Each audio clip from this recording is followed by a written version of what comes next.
Yes, please. Let's see if we can pin this. Boom. Pin that. Haha.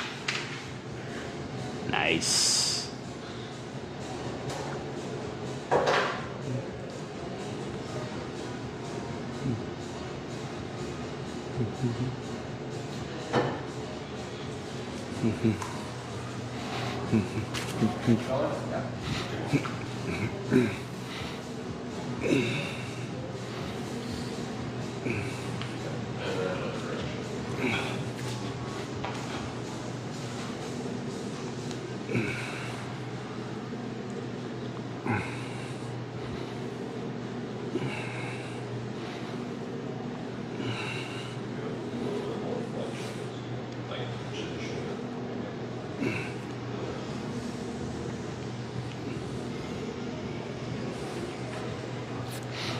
It's almost like you're going.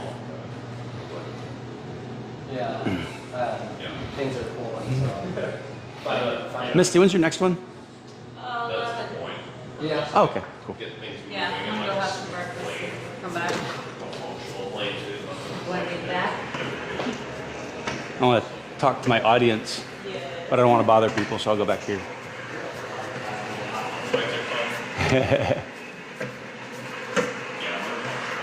Hello, friends.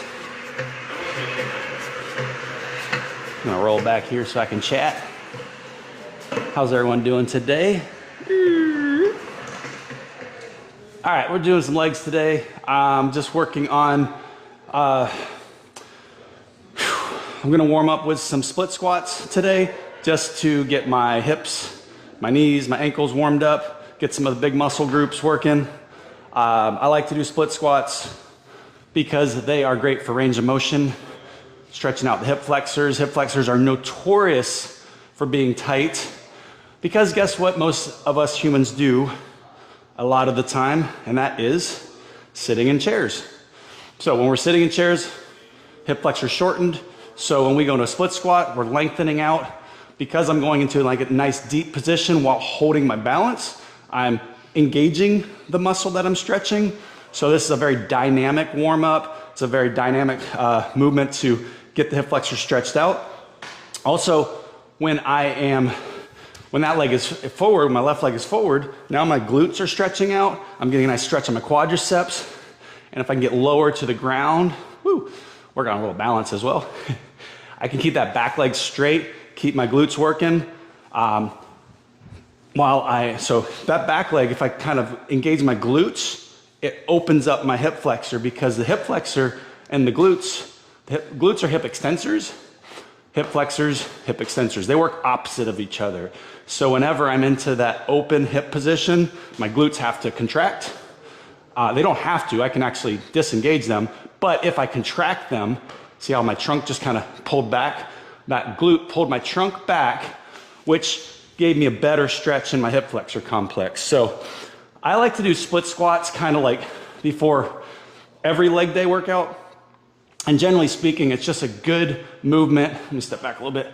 It's just a good movement to do every day, actually, as long as you're conditioned enough to be able to handle daily movement patterns that are kind of challenging for you. If you're just getting into this, you can put your feet up on a platform. So you could take a chair, and this is going to be not as intense of a movement, and it allows you to balance and hold on with your hands. Because if you're all over the place, you're probably not going to get a good stretch and a good activation of the muscles that you want to address. So by having something you can hold on to, it gives you a moment to kind of really get deep into that stretch, get deep into that pose. So we're getting more and more muscles engaging. So chair option is great for beginners. But again, I'm going to be doing some legs today, so I want to get a little bit more advanced, get some muscles warmed up. Now I can kind of spring out of these as I'm warming up to kind of start getting some blood flow to the muscle tissue. And also, I'm letting my knee go forward, which is actually stretching out my calf muscle in the front leg too. So getting a nice active stretch on the calf muscle when you are stretching your calf muscle out and getting more mobility in your ankle, a lot of times you are going to improve your mobility from right to left. Sometimes if you have a little bit more tightness in the ankle on the right versus the left, or vice versa, those imbalances will come up to the knees, into the hips, into the spine. So a lot of times you can correct a lot of faulty mechanics just by improving the mobility of your ankle. And if your calves, if you're used to being on shoes that have a higher heel lift, your calves are probably going to be a little chronically shortened. So please do not overlook the mobility of the ankle and the calf and the Achilles tendon role in that tightness in the ankle. So you can change these up. You can make it a little more dynamic. You can step into it and then press back, switching it up, alternate. Nice little warm up here. So you can go forward as far as you can, really stretch into it, press back. My glutes always feel these the next day. Generally a really good glute exercise as well. You're not neglecting any leg muscle in this pose. So you're gonna get quadriceps, you're gonna get glutes, you're gonna get hamstrings, calves, hip flexors, core, all beneficial for keeping you nice and stable, keeping you balanced to the ground, keeping right and left imbalances in check. And you're gonna notice differences. You might notice your hip flexors tighter on your left, hip flexors tighter on your right. Those imbalances will pull the pelvis and the spine different directions. So if you feel like maybe a better stretch on the left side, do an extra couple repetitions on the left side. It's not gonna hurt. It's only going to correct some of those asymmetries so that if your hip flexors are kind of tight on one side, opening that up will help to keep your pelvis more neutral. When the pelvis is neutral, because the spine sits on top of the pelvis, you are keeping your spine in a better position to have all the muscles that attach to the spine do their jobs as well. So a lot of that comes down to the hip flexors, and then again, down to the feet and the ankles. So finding those tightnesses in those areas where from the right to the left there's differences, and spending a little more time on the flexibility of the tight areas will always be beneficial for keeping you moving and grooving, better performance if you're an athlete, and less chance of pain if you're older and dealing with chronic pain issues. All right, so I'm gonna do something a little more dynamic now. Now I'm gonna get into some more quadricep stuff. Now, some people will do like a decline, put their heels up on a platform and kind of go like push their knees forward a little bit when they're squatting down. And you can do that. You can put yourself on an actual wedge, or you can just lift your heels.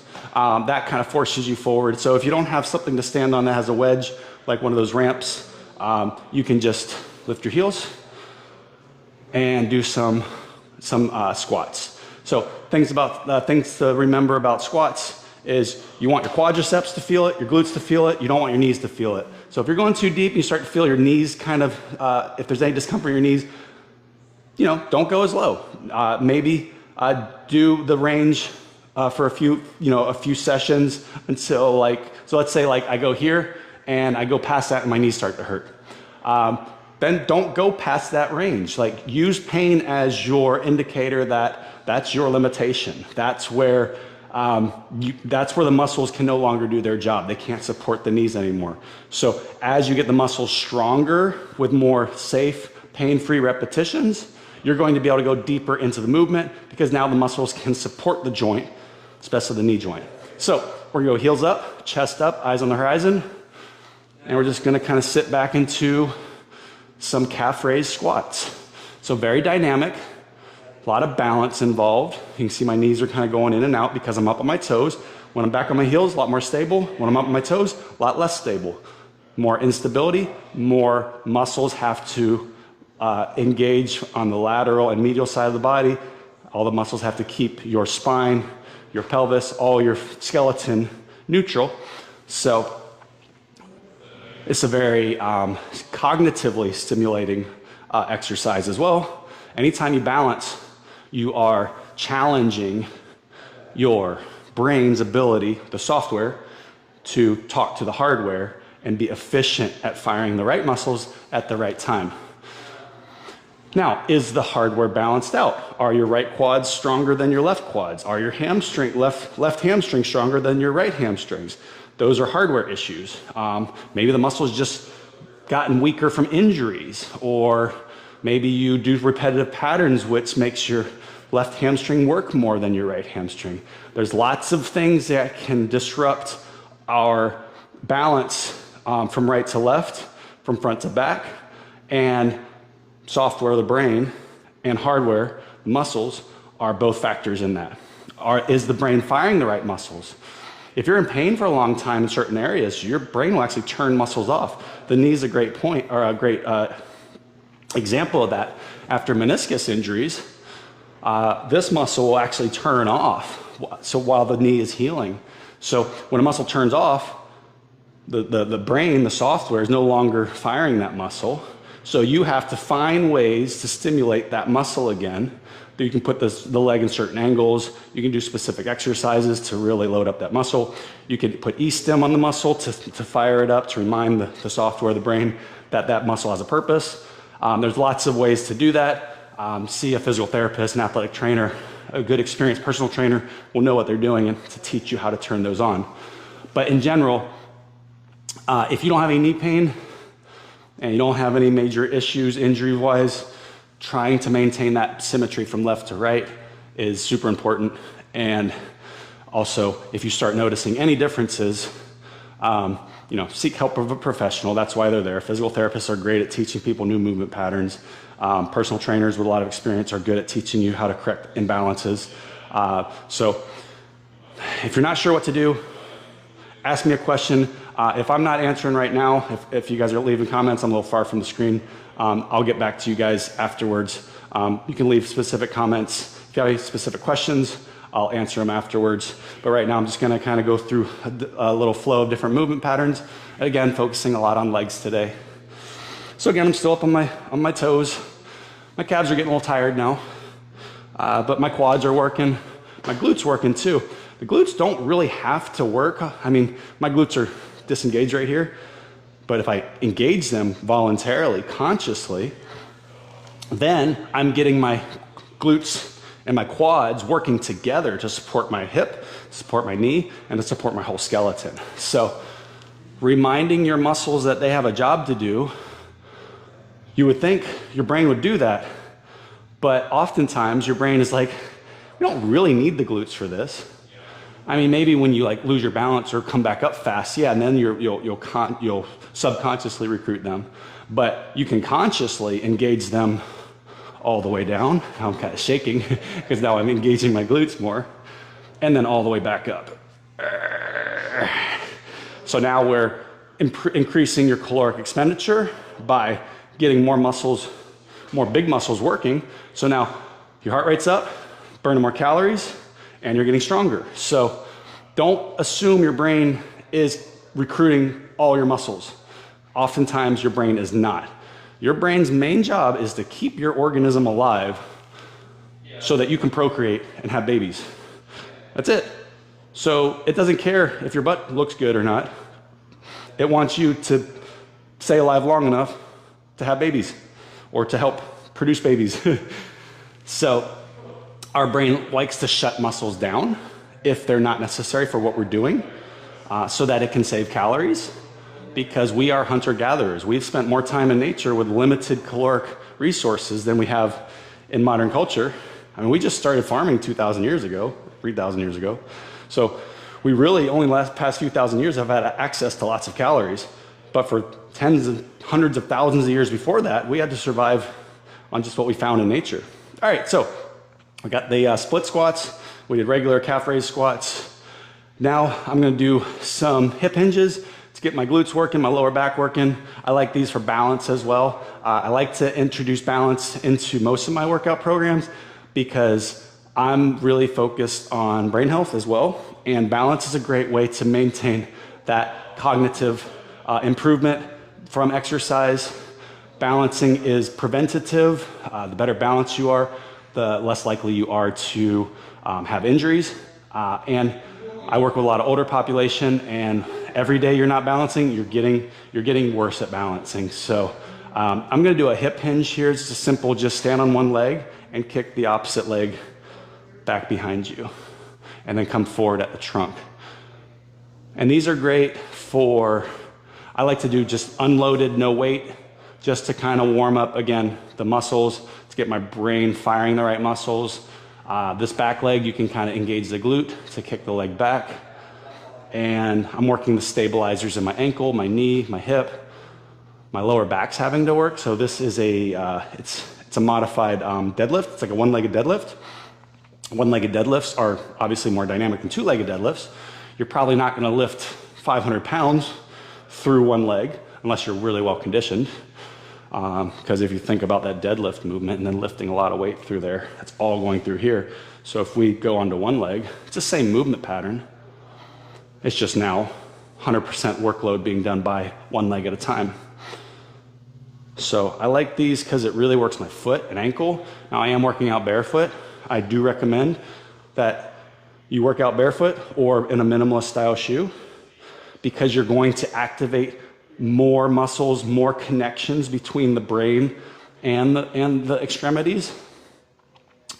If you're wearing shoes with cushions, and arch supports, we generally use those arch supports and those cushions to kind of do some of the balance for us. It makes balance more passive versus active. When you're barefoot, there's no passive involved. It's all active. You have to engage your toes. You have to use the muscles that keep the arch up. You have to use your shin muscles, your calf muscles, the muscles that keep your ankles safe from rolling. Like if you roll your ankles a lot of times that's because of the weakness in the stabilizers of the ankle. I used to be a chronic ankle roller. Like I literally could look at a hole in the ground and my ankle would roll. But I also used to wear squishy shoes that lifted me up off the ground, and I never did anything to challenge or strengthen the stabilizers of my ankle. So doing things like this barefoot, as you can see, my knees going in and out, so I'm stabilizing through all those muscles up and down the kinetic chain. My glutes on fire on my right side. So heart rate's up.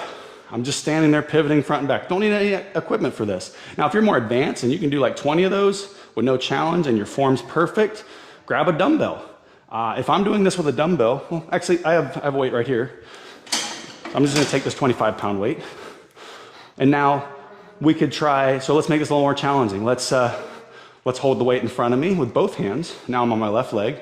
Now I'm doing that deadlift position. So this would be one progression to challenge you by fluctuating the physics of it a little bit. If I bring the weight out into one hand on my left arm, now obviously my left arm has to do a little bit more work, but now the weight's pulling me laterally, so I have to now stabilize through my core. So we could do a few like this with the weight in my left hand. Nice and slow and controlled, keeping my eyes on the horizon for balance. Now, if I want to challenge myself even more, again, changing the physics, bring the weight into my right hand. Now I'm cross-body. Now I'm holding weight in my right arm while balancing on my left leg. And when it comes to neurological, cognitive improvements from exercise, anytime you do something from the right to the left side or vice versa, let's say you're holding a weight in your right side while doing a one-legged deadlift or a hip hinge on your left side, that is very stimulating for your brain. Anytime your brain has to cross hemispheres from right to left, you are producing lots of neurotransmitters that are making that happen.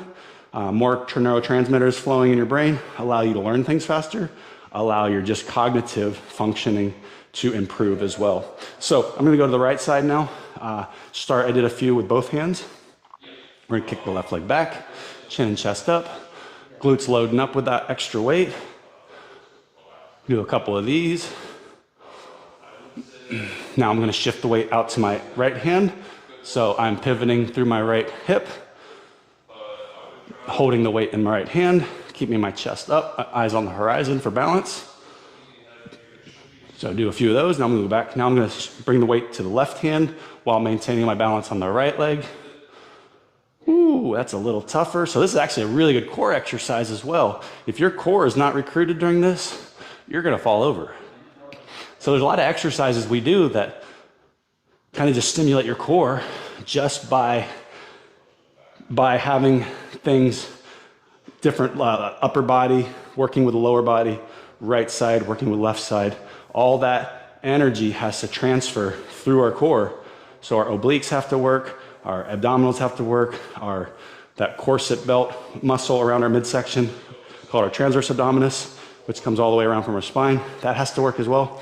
So those are all imperative that they engage to help you balance. All right, so we did split squats to warm up. Then we did calf raise squats to get our quads going, get our glutes working.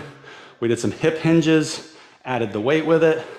So I want to do a little bit more, let's do some more, like load up some specific areas of the body, some specific muscle groups.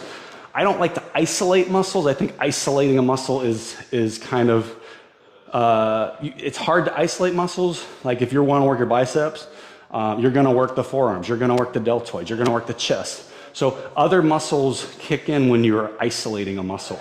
But one of the best exercises for isolating your hip flexors, and again, hip flexors is a term that's, actually, let me lower this a little bit. Hip flexors covers a lot of different muscles.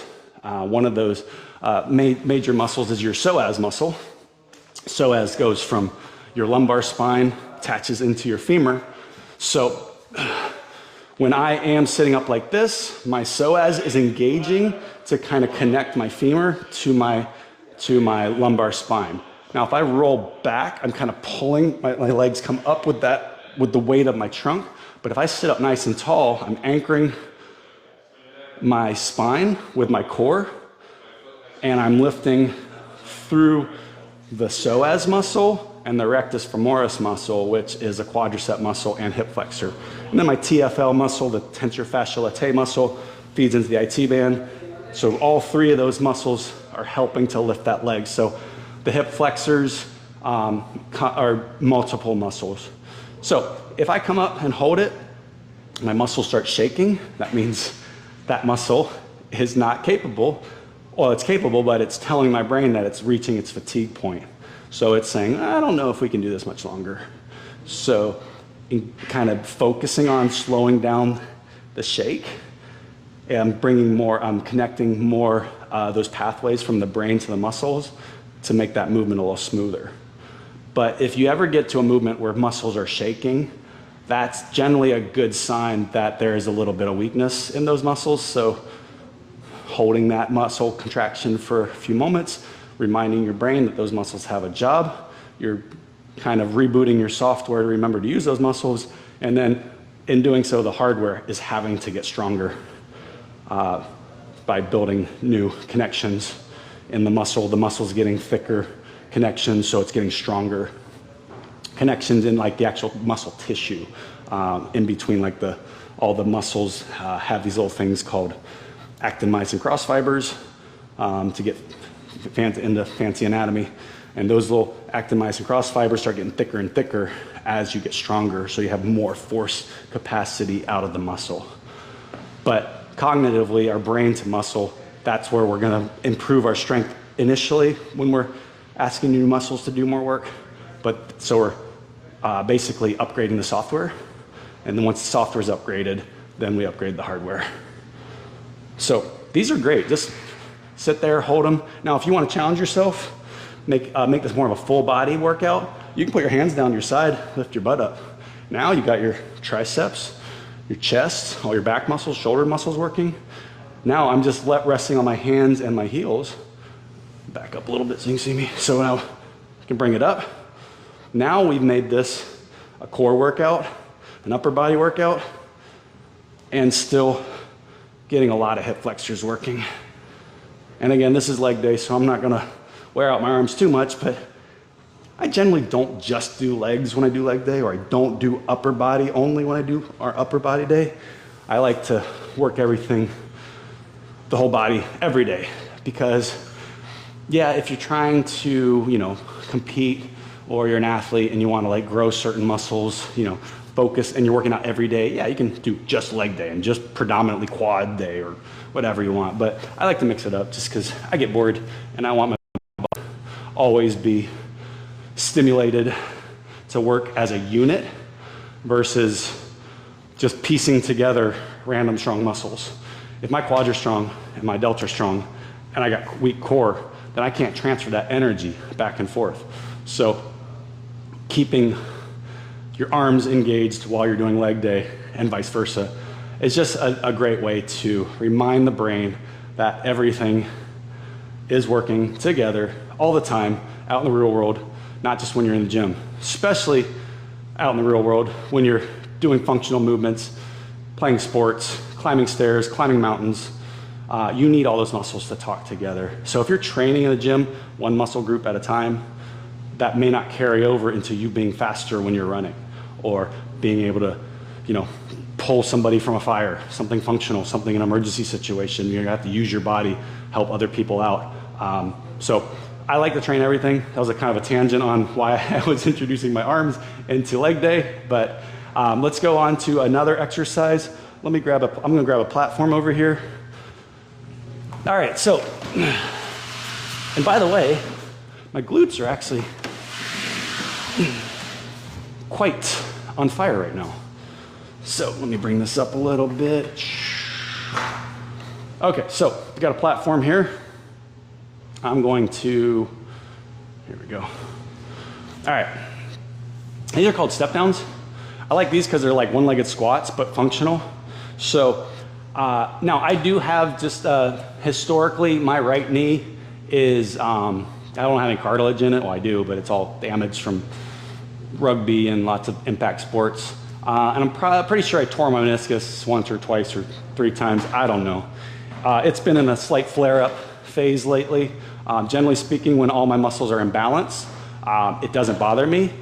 So I progressively just try to do more and more on strengthening the knee muscles and making sure the muscles are not pulling too much to one side versus the other. So I want equal lateral, medial, anterior, posterior contractions of all the muscle groups. So I may have some challenge doing this one because it's a lot of balance, a lot of stress on the kneecap. So if the muscles aren't absorbing that stress, then some of that stress can go into the knee. So if you are new at these, you don't need a platform. You just kick one leg out, stick your butt back, and tap the heel down. So if you're rehabbing a knee and you're not sure if that's too much, start on the ground and just do 20 of these. It's gonna be more than effective enough to challenge your glutes, your quads, your hamstrings, your calves, your tibialis anterior. Your core is having to work because you're not slouching forward. And I'll do this also as a stress test. Is my knee good today to be able to do this progression? Then let's say, okay, well, I've got 4 stacks here. Let's just try 1 stack. See how my knee does with that. All right, it's happy today. I can do that. So let's start playing with some Legos. Let's start adding intensity to this. So now, again, don't jump into the hardest version. Just do a lot of reps at the low setting, and you're gonna get just as much out of it, and you're not gonna inflame things and piss things off. All right, so my knee's good today. I can do these with no pain. I would have said after playing some beach rugby on Wednesday night, yesterday was Thursday, it was a little cranky yesterday. I probably wouldn't have done these yesterday because I understand the process of inflammation, and I knew that my knee, when it gets inflamed, it doesn't like to bend as much. It's only got so much space in there. So if it gets inflamed, the mechanics, the space in the joint get tight. So it's harder for me to do certain things without pain. So pain is how I gauge the intensity of my workout. Oh boy, make sure this is on there. All right. Public service announcement. If you're working with clients, make sure you have a stable platform to put them on. So for the personal trainers out there, fortunately I didn't have it too far in, but it was a little wobbly there. All right, so I'm just kind of sitting back with my butt. I'm reaching my heel out. Now, if you're unsure if you can make that height, you can also do toe versus heel, because see how I drop my heel lower, it makes this knee bend more, versus my toe coming down, I don't have to bend this knee as much. So when I am reaching my heel down, I'm getting a little lower, and I'm listening to my knee. If there's any sound noises, if it's getting unstable, I'm kind of correcting that. Oftentimes squeezing your butt more will help to alleviate some of those imbalances or discomfort in the knee. All right, my right leg's getting a little tired, so I'm gonna go over to left leg. And another progression, if you don't want to get another platform, you can kick the leg out further. Now see, I had to bring my hands out to kind of help me balance, which is fine. So I can go further with the heel. That allows the knee to go deeper. I'm on one plane of motion. I'm kind of just front to back. You could advance this by putting weight in your hands. That's going to work more of the sagittal plane, frontal plane, where this is more sagittal plane here. So I'm just kind of front to back. Now, because I'm on one leg, there is some frontal plane variation. There's some rotation. There's that transverse plane a little bit just to maintain my spinal mechanics or the spinal stability. Make sure my pelvis is stable. There might be a little rotation in there as I go through the movement. But predominantly, this is a sagittal plane movement, anterior, posterior direction of this. Now, you can make this a frontal plane exercise by standing on the side and stepping down to the side. Now, what that does is it takes my physics and brings them away from the right leg. So now my core has to engage. So we can just by changing your position on the platform, you're going to now be pushing your physics that way with the weight of your leg and your trunk, which means this glute on the left side has to work more. These quads have to work more. The core has to work more. So this is super challenging if you're not used to these for glute medius. So glute medius is the muscle that stabilizes. The glute medius does this movement, but it also stabilizes the pelvis to the femur and the femur to the pelvis so that the spine and the pelvis can be stable and do their jobs. Because a lot of muscles attach to our spine and to our pelvis. So if the muscles are weak that connect the legs to the rest of the body, that's gonna be an issue for you. So let's try it. We're gonna go on the left side now. So I'm gonna just tap my heel. Yeah, and this side's super easy because this is my dominant side. And I can just tap down. So you can make this harder by going further out. Now my knee is bending more on my left side. So I'm gonna try that on my right side, see if I can handle that a little further out. Just kind of doing some stress tests. I like to stress test the joints. Just go past the point where you think they can go and see if they can handle it. And then each day you can go a little further, a little further, a little further. So on day one of your program, what was hard now becomes easier as you are safely adding more challenge or more depth or more weight or more variety to the exercise. All right, so feeling pretty good with those. I'm gonna get fancy. I'm gonna add another layer to this. Actually, I'm gonna add 2 layers because I'm feeling pretty good now. Endorphins are kicking in. My knee is actually happy today, which I'm super grateful for. Being a 43-year-old retired rugby player with lots of injuries, dealing with chronic pain is part of the aging process.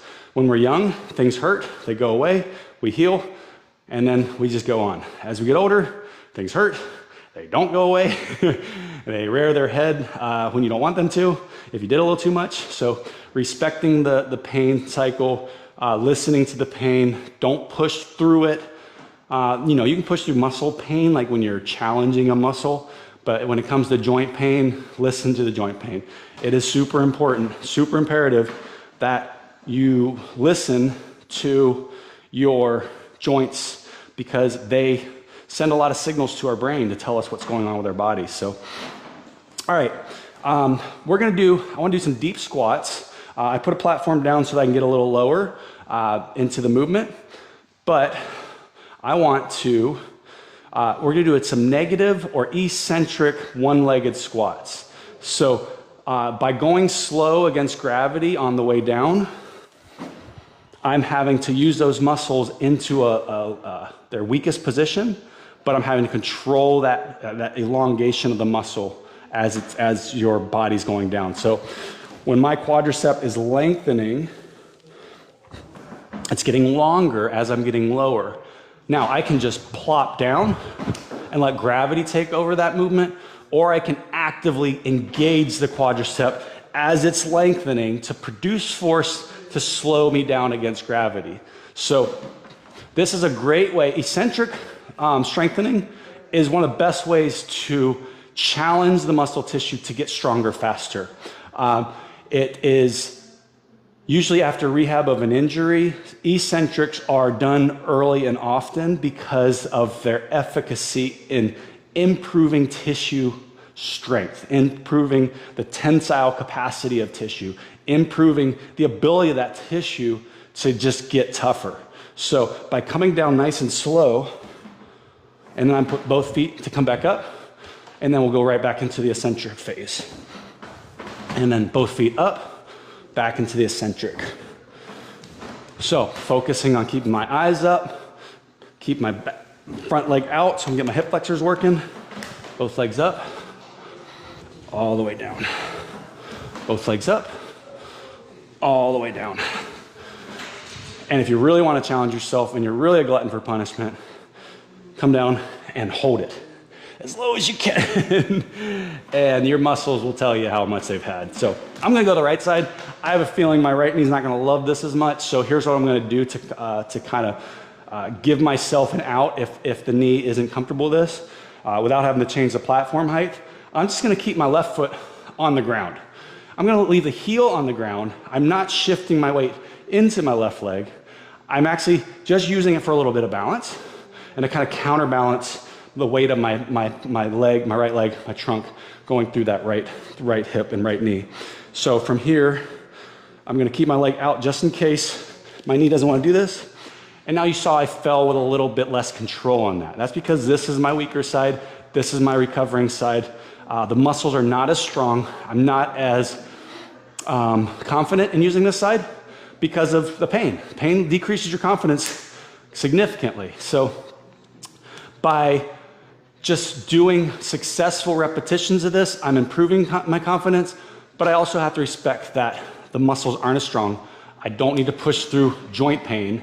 I can go a little bit lower the intensity of the exercise, keep this leg out. So I'm gonna keep my leg out here, still work on my negatives, both feet up. And if you could hear my knees right now, see if I can, this will work. I don't know if you hear that. That is crepitus. That is the joint surface being not as fresh with cartilage as it used to be. As we get older, our joint surfaces wear down and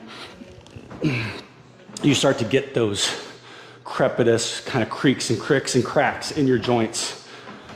Now, there's certain times when I have perfect muscle balance on my knee and I have no pain and the crepitus is significantly less. But I use that audible cue to let me know that I'm doing something wrong or I'm not ready to do that exercise, or I just need to adapt the exercise so I can make it more successful, so I can do more repetitions with less of that kind of crepitus sound in the joint. Now, the crepitus doesn't make the joint worse. It just doesn't sound good. And it doesn't, a lot of clients will be like, oh, my knee's popping, should I do this? I'm like, does it hurt? No. Yes, we can do this, but we need to modify some things. We need to correct some of those imbalances. We need to just be a little bit more in tune with what's going on at the knee. If it's popping and clicking and you're just going through random exercises, go see a professional, go see a physical therapist, have them do an assessment on you, find where you need corrective exercises, find where your asymmetries are. If you're trying to figure it out yourself and you don't have an education in this, all you're using is your knowledge of YouTube videos and your experience. I love you for trying. I'm glad you're trying to self-educate, but there are people way more qualified than you, more than likely, to help you to feel better. I'm an athletic trainer with 20 years experience. I gladly go see a physical therapist to get a third party perspective on what's going on in my body. Because if you're trying to fix yourself, even with the knowledge that I have trouble fixing myself. I know the mechanics, I know the anatomy, I know the physiology, I understand the imbalances, but if you're not getting a third party perspective, you're always going to have a little bit of kind of bias. I don't know what the word is, I can't think of it right now, but when you're kind of, you're biased into thinking that everything you do, you know what you're doing, you can figure it out, you probably won't. I mean, a good surgeon has to go to another good surgeon to have surgery done on them. You're not going to do it on yourself. So that's obviously a lot more advanced case, but it's the same thing with correcting your movement imbalances. Get a professional, look at you from a different perspective, do different tests on you, do manual tests on you, test your strength and weaknesses and imbalances so that now you have, hey, here's what you need to work on versus let me figure this out, let me figure this out. So I'm going to go back to working instead of talking.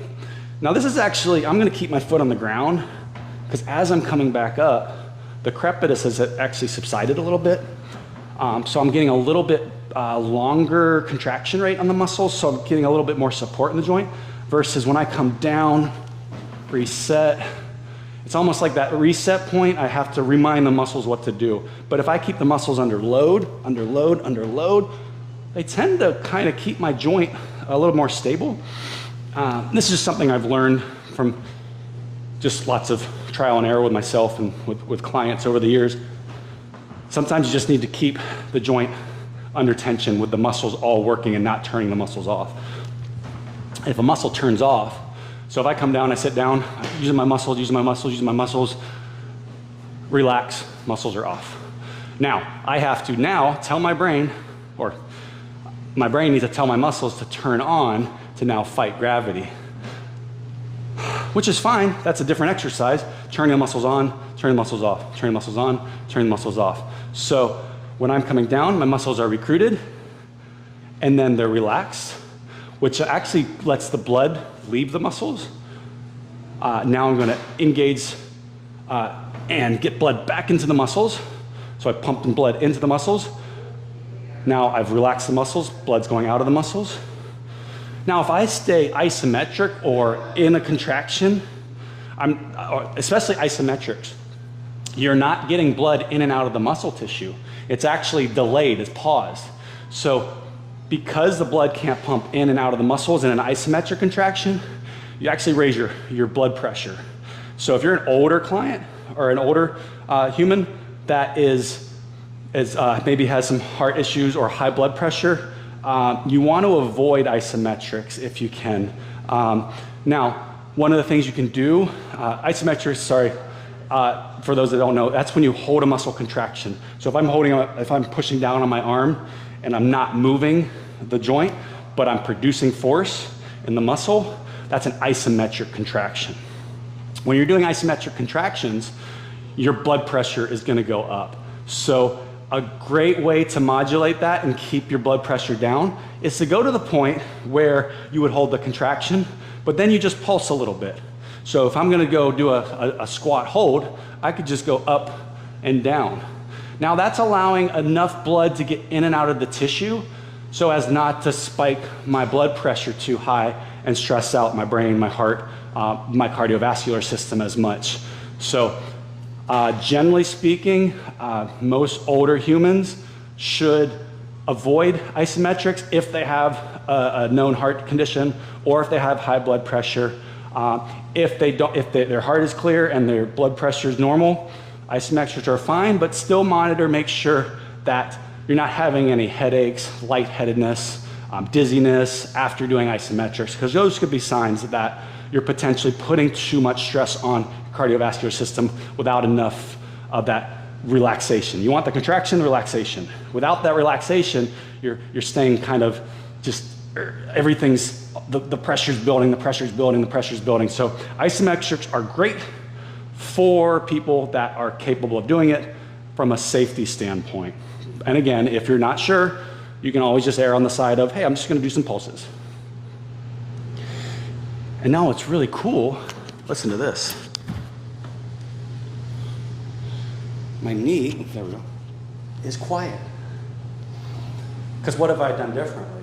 I've taken, before, I had 100% of my body weight on that knee, and it was hard to maintain the stability, so the joint was just kind of like, but when I had both feet down, I put 100% of my weight, shifted it to 50-50. So now the joint has the help of the other side, plus quads, plus hamstrings, doing 50% of the work versus 100% of the work.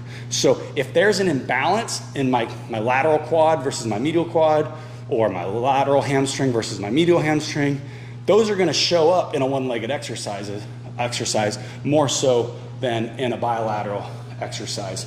Again, 50-50, it's easier on the muscles, 100% on right, it's a lot harder, and the muscles have to work together in concert.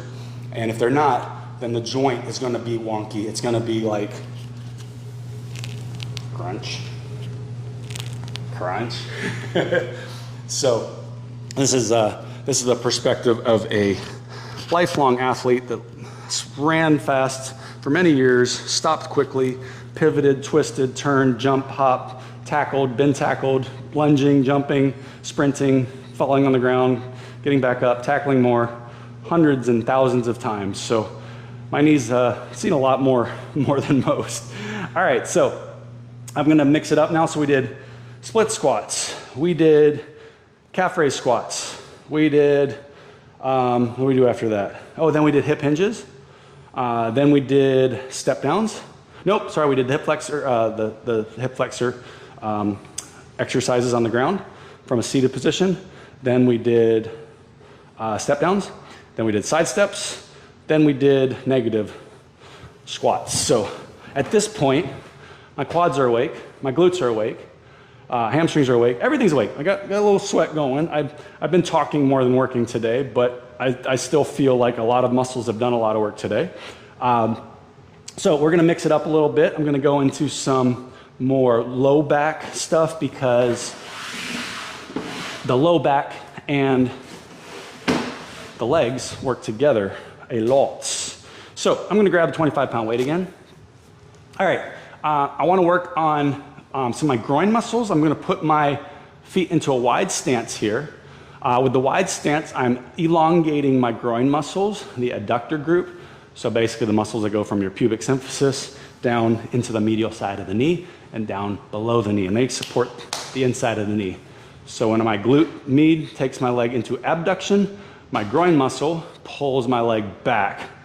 Technically gravity does that, but if I'm going slow and fighting gravity, I'm kind of using that muscle, actually using glute to fight gravity. Actually, your groins don't really work much when you're lowering your leg unless you consciously pull them in or if you put a resistance against them, like those machines where you're pushing your knees in at the gym. So groin muscles are notorious for being torn in athletic endeavors. A lot of times it's like the cutting movement. If your muscles can't support the knee and the hip, they're gonna tear. So I like to keep the feet wide, and then I'm gonna pull my legs into the ground. I'm gonna actively recruit them, like I'm trying to pull them into the ground so I feel my groin working. From there, I'm gonna take kind of a wide grip on the 25-pound weight. This is gonna add a little bit more physics to my spine, a little bit more intensity to the muscles, and I'm going to just come down slow, keeping my knees pulled in, keeping my chest up, getting low enough that I feel a nice active stretch in the back of my hamstrings, and I'm gonna come up nice and slow. So this is a wide stance deadlift with conscious groin muscle or adductor engagement and integrating the deadlift. With the extra weight on there, it's pulling my spine down, so all my spinal muscles, my erector spinae, my glutes, my lats are all having to maintain their contraction rate to kind of control the movement. Now, if you don't have history of back pain and you're comfortable going lower and kind of starting to like almost rounding through that lower back, that's fine. As long as you're capable of bringing that trunk back up, pain-free, with no like crazy muscle shakes or spasms. If you're getting down there and things are starting to hurt, that's probably a little too low for you. You want to work your way into these deeper positions over time, because that stress on the back Oftentimes, if the muscles aren't stabilizing and supporting your lower back and your middle back, you're gonna get potentially some chronic pain issues in your lower back. Very common to have chronic pain in your back. It's one of the #1 chronic injuries that modern humans suffer and lose time from work from because we sit too much. Our hip flexors are too tight and our lower back is generally too weak. Our glutes are weak, our core is weak, so our back has no support system, generally speaking, unless you are consistently working your core, consistently strengthening the muscle tissue of the lower back, consistently working on mobility of your tight areas, flexibility of your tight areas, but also function and strength of those tight areas. It's very important not to just sit there and stretch all day. You want to stretch while engaging, and that's where I kind of call it mobility, where you're capable of going through a full range of motion and coming out of it with a nice, solid muscle contraction where you're supporting the joint and you are going through that full range of motion. All right, so that was pretty easy. That was kind of my warm-up. So I am going to make it harder. So I'm gonna add, now, I had one plate, 25 pounds. Add a second plate, that's 25 pounds. I have increased the muscle contraction rate by, I've increased the weight load by 100%, okay? So let's look at that from a progressive overload condition. If you are consistently doing 25 and you're getting stronger, you don't want to add another 25 the next day. You would add 5, you would add 10. You would work your way up to 100% increase. I'm adding on another one just because I know I can handle it. These are weights that I do all the time, so I'm confident that my muscles can handle the 100% increase in weight load. So if you're watching this, you're like, oh, he just added 25 pounds, I'm doing 25 pounds. Maybe you're not capable of it. Maybe you're not ready for it. Maybe you will be next week or in the next few weeks, but always kind of think of it from and if you're not a therapist, think of what would a therapist do? Would they throw 100% increase in one day? No, they'd probably do 5%, 10% at most. And then the next day, can you handle that 5 to 10? Cool, all right. Or the next session, I should say, with enough recovery time. Then you'd start, each successive time you come in, you're adding weight, doing more reps, getting comfortable and confident in those movement patterns. All right, so because I want to go a little bit lower with these, I'm gonna bend my elbows up. That's gonna maintain that same amount of weight through my back, but it's going to allow me to go a little deeper. Because if I drop my feet down or my hands down, then I've hit the ground and then I can only go that deep. So I'm gonna lift the arms up and then get that lower position and then coming back up. Now I'm feeling a nice burn right across the center of my lower back, going up into my middle back. And because I'm lifting, I'm getting my lats engaged, I'm getting my biceps engaged. So again, this is leg day, but I am getting my arms a little bit more part of the equation. Again, not a bad thing to make your legs work harder by holding more things in your hands. Anytime you're holding more weight in your hands, you're improving your grip strength, you're improving your ability to maintain a nice strong core because your upper body's doing one thing and having to hold weights while your lower body's doing another thing. So just go until your muscles in your lower back start feeling like they're getting a little tired, maybe shaking a little bit. And again, this is not just for strength, but also for mobility. All right, so getting a little winded there. I'm gonna set these down. All right, let's get a little more dynamic. I am warm, my muscles are warmed up now. I have now worked pretty much all my quadriceps, hamstrings, hip flexors, lower back, core, obliques, a little bit of upper body, hitting a lot of muscle groups on leg day. But now I'm gonna get a little more dynamic. I am trying to get my knees and my body ready to start playing a little more touch rugby. I play on the beach, but on Sundays, we're gonna start playing in the field and actually throwing cleats on and I'll probably be running a little faster, a little bit more aggressive cuts. So in order to kind of prep my body and my knees and my hips and everything for that, I want to do plyometric exercise to kind of mimic some of those faster reaction, like explosive movements, so that I can say, okay, I did more of the sport-specific movements and my knee felt better, didn't hurt the next day, and that will be my sign that, hey, if I can handle those kind of aggressive planting and twisting movements, then when I'm out on the field, my knee should be capable of handling whatever comes at it. So from an athletic training standpoint, if we're working with an athlete, if they can't do plyometrics, they're not ready to return to the field. So we need to progressively make them capable of doing things that they may have to see on the pitch or on the field or on the court. So case in point, I'm going to do some jumping movements. So jumping requires agility, reaction time, coordination. It also requires the muscles to be able to absorb that impact. So I want to do just some one-legged stuff. I'm going to kind of stress test my knee, make sure that I can jump up and down on my knee with no discomfort. Again, this is working around imbalances, working around chronic pain. I'm older, I have issues I'm addressing. This is how I work out to make sure that I don't aggravate some of those issues or make them worse, because I work really hard to get back to doing what I love to do. And if I injure myself in the process and I can't do those things I love to do, then it just drains me emotionally. It sucks when you're in pain and waking up and like, ow, this hurts. I have to deal with this all day today. That sucks. So I am very kind of safely conservative now. In my 20s and 30s, I just would just push through it, push through it, push through it. I'm 43 now, can't really push through it. I can usually do what I need to do, but now for the next few days, weeks, I'm gonna be paying the cost. All right, so it's gonna go one-legged hops. So we're on one leg. Now, obviously this is a lot of calf. Now my right knee tends to like want to buckle sometimes, and that's kind of a misfiring with my quadriceps and my hamstrings. So I have to be kind of wary that I'm really landing soft and springing on this. And using a lot of calves. Like if you think about it, calves are very, very shock absorbing.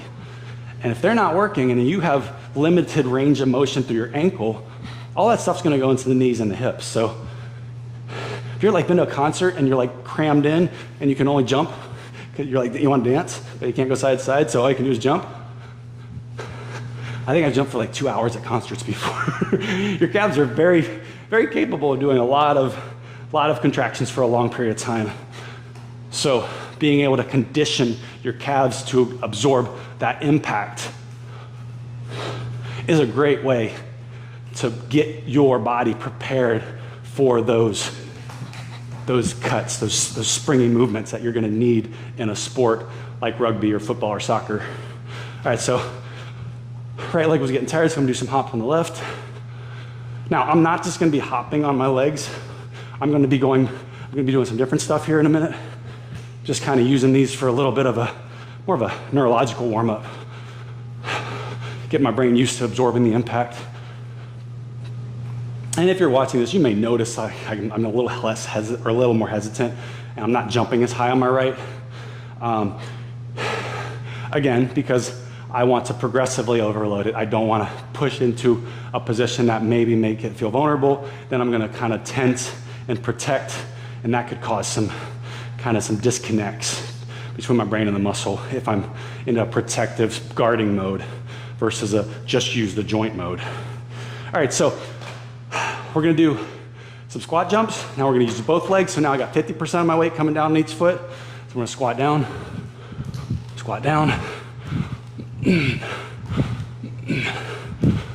And you may notice, I don't know if you can see, but if I'm shifting or not.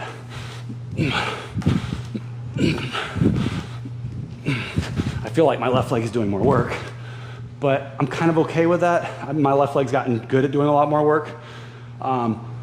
But I also want to be cognizant that I'm kind of, creeping over and doing, let's say we're 50-50, and then maybe I'm doing like 60-40.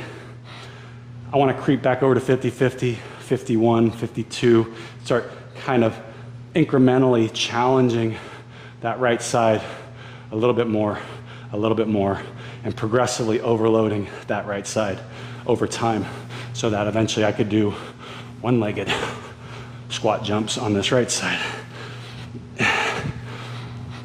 And I keep my other leg back just to kind of stress test that. All right, so back to squats. Nice and low, jumping high, landing soft. And now I haven't done these in a while, so I'm not gonna do a ton of these because I know I'm already gonna feel them. So again, stopping maybe about halfway through what I think I should do. Again, put that therapist hat on. Try not to push through too many things too soon. Let not only your muscles get used to working more, but the joints, the ligaments, the joint capsule, the cartilage surfaces. Those are all things that are having to adapt, get stronger as well.